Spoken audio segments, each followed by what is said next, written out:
سلام ستونا آقا، بین 4 تا اسکواد تا حالا قیدی شده بودید؟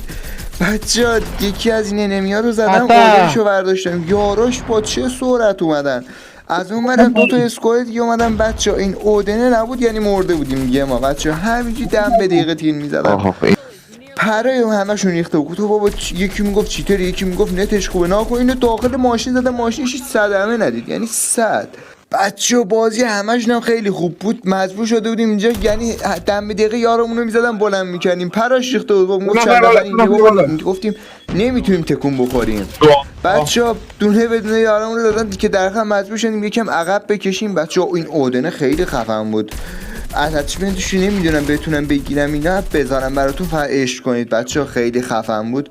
اینم آخری کم کرده بود از ترسش، ما هم تصمیم گرفتیم اینو زدم دیگه، رفتم دیگه اینا رو ول کردم به اسکوادا رو، خودشون درگیرشن. شما لایک و ساب بزنید. خداحافظ.